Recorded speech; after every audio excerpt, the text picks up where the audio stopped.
भारत के सर पर जंगी जुनून सवार हो चुका है। पाकिस्तान का डर, इस्लामाबाद के इस खौफ की वजह है भारत की नई परमाणु पनडुब्बी INS अरिघात कि इंडिया ने 2 मजीद न्यूक्लियर पावर्ड अटैक सबमरीन बनाने जा रहा है और इसका मकसद भी यह है कि इंडियन ओशन में चाइना को टक्कर दी जाए। पहली हमारी न्यूक्लियर सबमरीन थी जो दोस्तों जो इंडिजिनस बनी थी, भारत में बनी थी, उसका नाम था INS अरिहंत। अब INS अरिघात आ रही है और इससे भारत की नेवी और ज्यादा मजबूत होगी। और पिछले 24 घंटे से इस्लामाबाद में अरिघात की चर्चा हो रही है। असल में पाकिस्तानी सेना ने परमाणु पनडुब्बी का नाम तो सुना है, लेकिन उसके पास इसे बनाने या फिर खरीदने के पैसे नहीं है। भारत जो है वो दिफा में बहुत ज्यादा पैसा लगा रहा है और खिते में जो ममालिक हैं उनको परेशान कर रहा है। आज़म नरेंद्र मोदी की काबीना ने इब्तदाई तौर पर 2 एटमी हमलावर आबदोजों को भारतीय बहरिया में शामिल करने की हतमी तौर पर मंजूरी दे दी है, जिसका वाहिद मकसद पाकिस्तान और चीन का मुकाबला करना है। लेकिन मेन थ्रेट, जो प्राइमरी थ्रेट आज की तारीख में हमारा नेशनल सिक्योरिटी अपरेटस समझता है, वो पाकिस्तान को न समझते हुए वो समझता है चाइना को। तो सारी तैयारी ज्यादातर जो है वो चीन के खिलाफ हो रही है। दोस्तों देखे ना, इंडिया हमारा हमसाया, वो देखे कहाँ से वो कहाँ चलेगा। इवन के वो सुई तक वो खुद बना रहा है, ठीक है, और उनकी गाड़ियाँ अपनी ब्रांड है। यहाँ पे सुजुकी टोटा ने शोरूम बंद कर लिए अपने, वो वापस चले गए। ठीक है, तो बिजनेस अब यहाँ पे रह कौन सा गया, गरीब बंदा और पिसता जा रहा, और पिसता जा रहा। अब इसका मतलब यह है कि इंडिया की जो सबमरीन्स हैं, इनके पास इतनी, इनका जो शिप बिल्डिंग सेंटर है उसकी कैपेबिलिटी मौजूद है। के मंसूबे पर 5 अरब रुपए से जायद की लागत आएगी। आप अपने अंदर स्किल्स पैदा करें, जज्बे से कुछ नहीं होता। ठीक हो गया। भूख लगेगी, जज्बा नहीं खा सकते। प्यास लगेगी, जज्बा नहीं पी सकते। नॉर्मली डीजल से चलती हैं या डीजल इलेक्ट्रिक सबमरीन होती हैं, डीजल इलेक्ट्रिक या फिर डीजल। ये जो सबमरीन है ये ना डीजल से चलती है ना इलेक्ट्रिक से चलती, ही न्यूक्लियर पावर से है, और इसके अंदर न्यूक्लियर मिसाइल्स भी होती हैं। बेसिकली हम सब ने अमेरिका का थूका हुआ खाया हुआ है। सर ज्यादा कड़वी बात कर रहे हैं आप। तो ठीक है, जब बोल दिया तो फिर बोल दिया।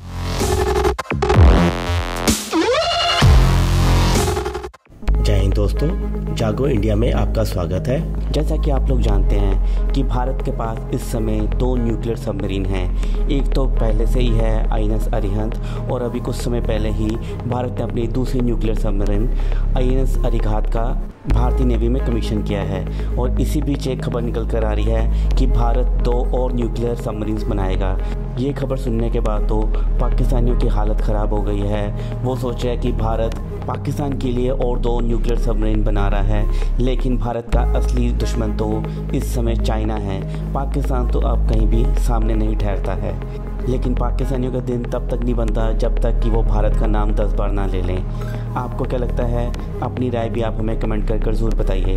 तो चलिए दोस्तों, इसी टॉपिक पर देखते हैं पाकिस्तानी मीडिया का रिएक्शन। और वीडियो शुरू करने से पहले आपसे रिक्वेस्ट है, अगर आप चैनल पर नए हैं तो चैनल को सब्सक्राइब करके बेल नोटिफिकेशन के बटन को ज़रूर दबाइए।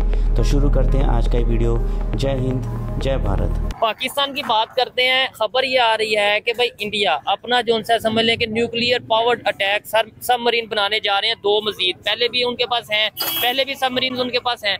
पाकिस्तान हर डिफेंस पे इतना पैसा लगाता है, लेकिन हम उस तरीके से यहाँ पे मैन्युफैक्चरिंग क्यों नहीं कर पा रहे, अपने जो सा वो सिस्टम को मजबूत या बेहतर क्यों नहीं कर पा रहे? सबसे पहले ना, सिस्टम को मजबूत करने के लिए ना हर इंसान ना लूप होल चाहता है, क्योंकि हर बंदा अंदर से करप्ट है। मैं भी कहीं ना कहीं करप्ट हूँ, आप भी कहीं ना कहीं, क्योंकि बेसिकली करप्शन ये नहीं है कि मैंने किसी के पैसे मार लिए, मैंने करोड़ों अरबों का फ्रॉड कर दिया। करप्शन ये है कि मेरी अगर एक की ड्यूटी है, कि मेरी रिस्पॉन्सिबिलिटी है, मैं अगर अपने काम में कोई ऊंची नीची कर रहा हूँ, मैं अपनी ड्यूटी, वो भी करप्शन है। तो हर चीज में कोई ना कहीं करप्शन हो रही है। दूसरी बात अगर ये कर लीजिए तो पाकिस्तान क्यों नहीं तरक्की कर पा रहा? मेन बात तो इसमें IT सेक्टर में ना सबसे पहले पाकिस्तान को ही ऑफर हुई थी। एहसन इकबाल जो कि नून लीग के IT मिनिस्टर थे, उनके पास बिल गेट्स की तरफ से ऑफर आई थी। पता नहीं पाकिस्तानियों को मुझे खबर प्रॉपर पूरी तरह तो नहीं याद, लेकिन मुझे थोड़ा थोड़ा जो रिमाइंड है उसके सारे, वो मैं आपके साथ थोड़ा सा शेयर करता हूँ।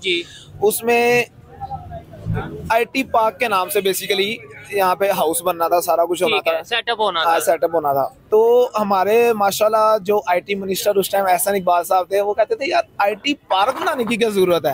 वो IT पार्क को दूसरे सिंपल पार्क से कंपैरिजन कर रहे थे कि यार पार्क क्यों बनाना है, यहाँ पे IT के लिए पार्क क्यों की जरूरत है। ये तो हमारा नॉलेज है, ये हमारा कैरेक्टर है। बेसिकली जिसको जिस चीज का नॉलेज नहीं है उसको उस चीज की मिनिस्ट्री पढ़ाई हुई है। IT पार्क फिर पाकिस्तान में नहीं बना तो क्या उसका वो फिर देखें, जब आपके पास वो कहाँ बना? इंडिया में गया फिर वो, उसके बाद। और आज आप इंडिया के हाल देख लें और हमारा हाल देख लें, किधर तक हम। आज हमारी क्या पोजीशन है इंटरनेशनल लेवल पे और इंडिया की क्या पोजीशन है इंटरनेशनल लेवल पे, इसका आपको अगर एक लाइन में जवाब देना पड़े, क्या जवाब देंगे?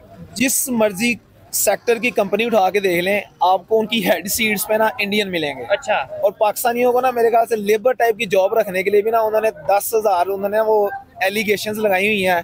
आप ये डिग्री प्रूव करा के आए, आप ये लेके आए, आप एनओसी लेके आए, तो ये आप। और इंडिया हेड सीट पे सीईओ, हेड ऑफ डिपार्टमेंट्स, बड़ी बड़ी सीटों पे आपको इंडिया के बंदे मिलेंगे। ठीक है, और उसमें एजुकेशन मैटर करती है। ये नहीं हम कह सकते कि अच्छा, कुछ लोग ये भी कहते हैं कि यार वो ना दरअसल नॉन मुस्लिम वो हिंदू हैं, वो दूसरे भी काफिर हैं, वो मिल के जो है ना वो ये इसलिए आपस में एक दूसरे को सपोर्ट करते हैं। पाकिस्तान वाले मुसलमान हैं, जज्बा बहुत है, तो ये पाकिस्तान को आगे नहीं आने देना चाहते। आपको लगता है ये चीजें मैटर करती हैं? नहीं कि आपकी कंपनी हो, इंटरनेशनल कंपनी हो, आपको ये नजर आ रहा हो कि ये हिंदू है और ये मुस्लिम है, लेकिन मतलब ये है कि ये मेरिट पे है, हिंदू मेरिट पे और मुसलमान मेरिट पे नहीं है, फिर भी आप कहें कि नहीं ये मुसलमान मेरा भाई है, इसे रख लें। बिजनेसमैन को सबसे पहले ना अपना बिजनेस दिखता है, मजहब उसको मजहब नहीं दिखता। ठीक है, आप अपने अंदर स्किल्स पैदा करें, जज्बे से कुछ नहीं होता। ठीक हो गया। भूख लगेगी जज्बा नहीं खा सकते, प्यास लगेगी जज्बा नहीं पी सकते। भारत जो है वो दिफा पे बहुत ज्यादा पैसा लगा रहा है और खिते में जो ममालिक हैं उनको परेशान कर रहा है।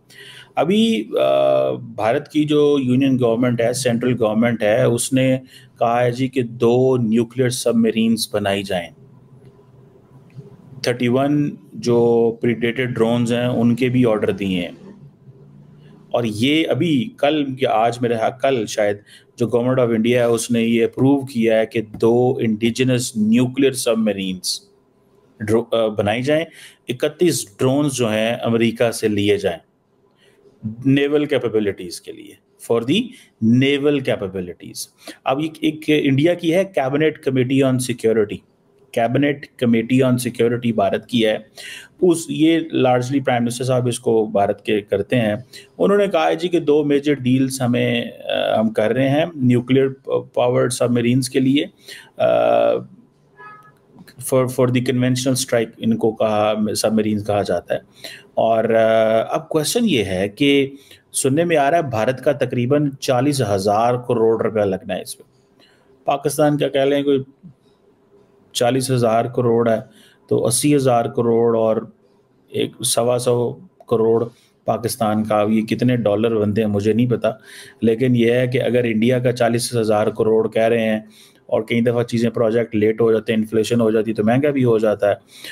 अब इसका मतलब यह है कि इंडिया की जो सबमरीन्स हैं इनके पास इनका जो शिप बिल्डिंग सेंटर है उसकी कैपेबिलिटी मौजूद है, उसकी कैपेबिलिटी मौजूद है, तो इसीलिए ये सारा कुछ कर रहे हैं। फॉर एग्ज़ाम्पल आपको याद होगा कि कुछ अर्सा पहले मैंने आपको इस हवाले से हमने डिस्कशन की थी कि यूएस जो है वो इंडिया को नेवल लॉजिस्टिक हब बना रहा है चाइना को काउंटर करने के लिए, इसीलिए इंडिया भी अपनी मैन्युफैक्चरिंग उसने भी बढ़ा दी है।